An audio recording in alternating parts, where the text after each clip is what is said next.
হয় আজি বৰ্তমানৰ বিজেপি চৰকাৰ আৰু UPPL চৰকাৰ তেওঁলোকৰ যেতিয়া তেওঁলোকে চৰকাৰ আহাৰ আগে আগে তেওঁলোকৰ ইস্তাহাৰত লিখা আছিলে যে অসমৰ জনসাধাৰণৰ কাৰণে মাটি ভেটিৰ কথা কৈ তেওঁলোকে চৰকাৰৰ গাদী দখল কৰিছিলে।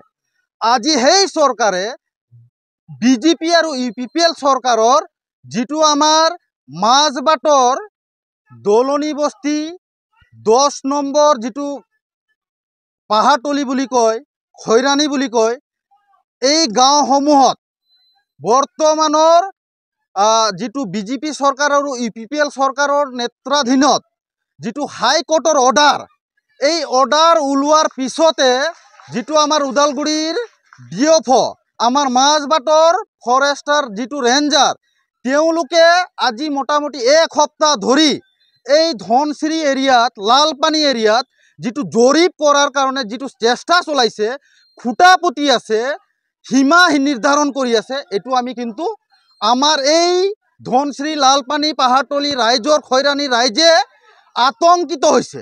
আজি আদিবাসী ৰাইজ গোৰ্খা ৰাইজ বড়ো ৰাইজসকলে আতংকিত হৈছে। সেইটোৰ কাৰণে আমি চৰকাৰক বৰ্তমান UPPL চৰকাৰ আৰু বিজেপি চৰকাৰক আহ্বান জনাই আছো দাবী জনাই আছো যিটো হাইকোৰ্টৰ অৰ্ডাৰ সেই অৰ্ডাৰটো প্ৰত্যাহাৰ কৰিব লাগে। কাৰণ চাওক যিটো চৰকাৰে যেতিয়া নিৰ্বাচনৰ আগত মাটি ভেটিৰ কথা কৈ তেওঁলোকে চৰকাৰৰ গাদী দখল কৰিছিলে আজি কিন্তু এই খিলিঞ্জীয়া মানুহৰ মাটিবিলাক উচ্ছেদ কৰি আদানীক দিবৰ কাৰণে যিটো প্ৰচেষ্টা চলাইছে আম্বানীক দিবৰ কাৰণে প্ৰচেষ্টা চলাইছে সেইটো কিন্তু আমি মাজবাটৰ আদিবাসী ছাত্ৰ সন্থা গোৰ্খা ছাত্ৰ সন্থা হাত সাবটি বহি নাথাকে। কিন্তু আদিবাসী মহিলা সমিতি জানি জৰীপ কৰাৰ অৰ্ডাৰ অতি সোনকালে তেওঁলোকে উঠাই লওক। আমি ইয়াতে জীৱন প্ৰাণ দি দিম আমাৰ তেজ দি দিম কিন্তু আমি 1 ইঞ্চি মাটি নিদিম। এইটো আমাৰ সংকল্প হৈছে আমি 1 ইঞ্চি মাটি নিদিম। আমি ইয়াতে জৰীপ কৰিব কিন্তু আমি ইয়াতে অনুমতি নিদিওঁ বুলি আজি আমাৰ ৰাইজে কিন্তু প্ৰায় ইয়াতে কিমান 1000 বিঘা মাটি হ'ব।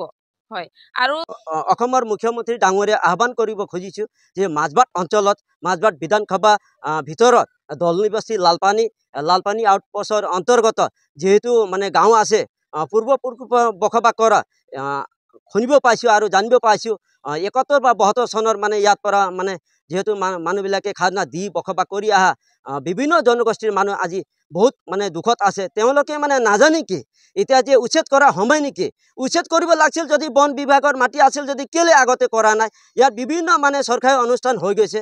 গতিকে আমি ইয়াৰ ৰাইজৰ তৰফৰ পৰা ক'বলৈ ওলাইছোঁ বা গোৰ্খা সন্মিলনৰ পৰা ক'বলৈ ওলাইছোঁ তীব্ৰভাৱে ক'ব এইটো কিন্তু যোনটো ষড়যন্ত্ৰ চলিছে এইটো উচ্ছেদ বন্ধ হ'ব লাগে।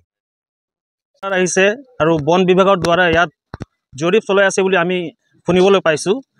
এইটো এটা অত্যন্ত দুৰ্ভাগ্যজনক কথা। চাওক ইয়াত শ বছৰ আগৰ পৰা বিভিন্ন জনগোষ্ঠীৰ মানুহে ইয়াত বসবাস কৰি আছে। আমাৰ আজু ককাৰ দিনৰ পৰা এই গাঁওটো স্থাপিত হোৱা ভাৰত স্বাধীনতা হোৱাৰ আগতে এই গাঁও স্থাপন হোৱা।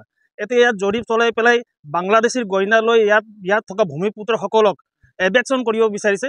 এইটো আমি একেবাৰে গ্ৰহণযোগ্য হয় বুলি নাভাবোঁ আৰু আমি তীব্ৰ ভাষাৰে গৰিহণা দিব বিচাৰোঁ চৰকাৰক। আমাৰ দেহত 1 বিন্দু তেজ থকালৈকে আমি এই জাগাটোক এভেকশ্যন হ'বলৈ নিদিওঁ।